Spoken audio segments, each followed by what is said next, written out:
이스라엘 백성들은 무슨 죄인가? 여러분 어떻게 생각하세요? 이스라엘 백성들은 아무 죄가 없나요? 그렇지 않아요.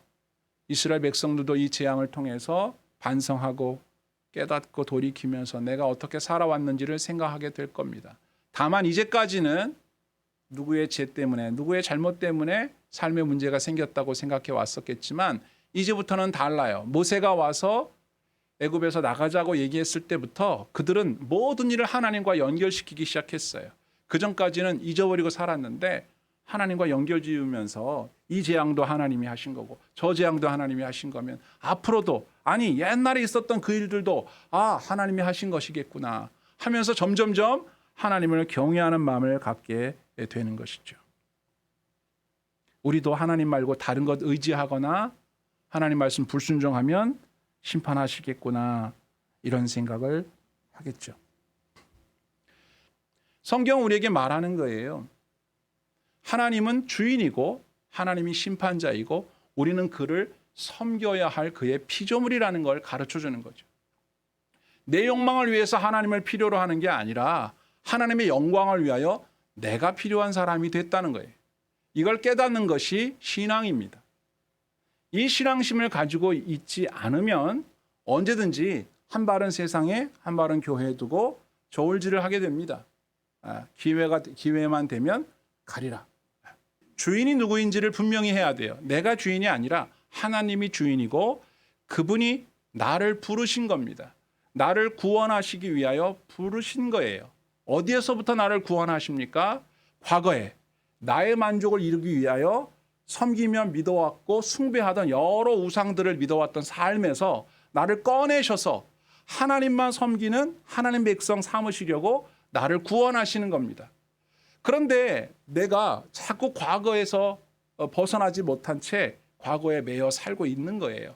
그래서 이렇게 예배당에 나와서 말씀을 듣고 생각을 바꾸고 태도를 고치고 그게 아니었구나. 하나님이 내게 바라시는 바는 이런 거구나 하는 것을 배워가는 겁니다. 하나님의 말씀인 성경 속에 나타난 하나님의 기대하시는 하나님의 뜻이 무엇인지를 배워가면서 내가 하나님의 백성다워 가는 거예요. 이스라엘 백성들은 애굽에서 나와서 광야를 지나 가나안 땅에 들어갈 때까지 이 공부가 끝나질 않았어요. 어떤 사람들은 들어가지 못하고 광야에서 죽고 말았어요. 아직도 애굽에 살아왔던 삶에서 벗어나질 못한 채 그저 물리적으로만 애굽에서 나와 광야에 있을 뿐이지 아직도 사람의 마음은 애굽에 남아 있는 거예요.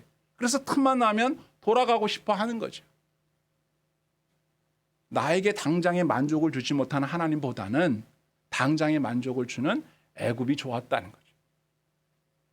이렇게 과거에서 헤어나지 못한 채 계속 머물러 있는 사람은 결국 약속의 땅 가나안 땅에 들어가지 못하게 된다 이런 말이죠. 자, 오늘날에도 우리는 무엇을 의지하며 사는지를 잘 살펴봐야 합니다. 제가 지난 주일날도 말씀드렸죠. 부자가 천국에 들어가는 게 거의 불가능할 정도다. 왜 그렇다고요? 부자들은요.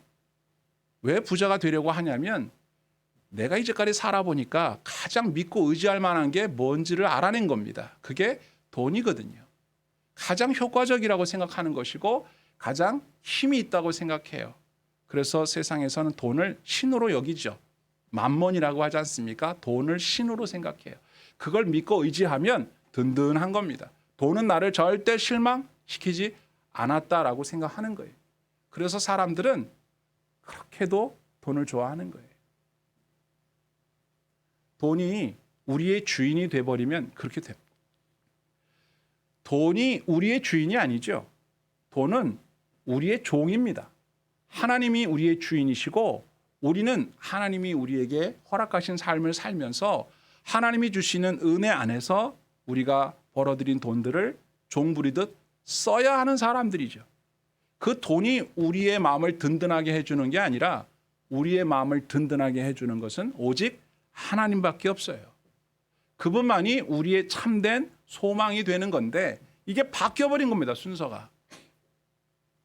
그래서 우리는 우리의 삶의 길을 걸어가면서 내가 주인도 아니고 돈도 주인도 아니에요. 오직 하나님만이 나의 주인이시기 때문에 그분께서 나를 자녀 삼으셨기 때문에 내 삶을 책임져 주신다는 믿음을 가지고 그분을 위하여 남은 때를 살겠다고 결단하고 그분을 믿고 살아가야 하는 거예요.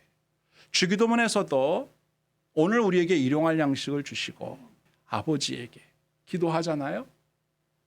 양식을 위하여 하나님을 믿는 것이 아니라 하나님을 믿기 때문에 내게 양식을 주실 거라고 믿고 구하는 겁니다. 순서가 바뀌면 안 된다는 거죠. 진짜 누가 주인인지 명백히 알자.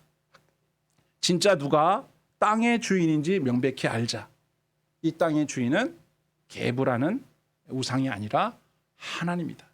우리가 그분을 의지하고 믿을 때 현재 내 당장에 내가 여러 가지 부족한 게 있지만 내 마음에 소망을 갖는 거죠. 온 땅과 만물을 다스리시는 하나님이 내가 믿고 의지하는 분이에요. 그래서 그분을 위해서 내가 살 때 그분께서 나를 돌보시고 책임져 주실 거라는 믿음을 잃지 않는 거죠. 이건 믿음입니다. 신앙이에요. 이 믿음이 없으면 불안해요. 두려워요. 걱정이 생겨요. 여러분, 하나님을 믿는 믿음이 여러분과 저의 마음에 참된 평안을 가져다 주는 동기가 되어야 할 줄 믿습니다. 하나님께서 이렇게 재앙을 통해서 하나님이 주인이라고 하는 것을 보여주시고 하나님을 의지하고 순종하는 것이야말로 애굽에 있는 이런 우상들을 숭배하는 헛된 일들을 끝낼 수 있는 길이라는 것을 똑바로 배우고 믿을 때만 과감하게 애굽에서 나올 수 있는 거죠. 마음을 하나님께로 집중해서 그분이 나의 삶을 책임주신다는 믿음으로 새 마음으로 나아갈 수 있게 되기를 간절히 소망합니다.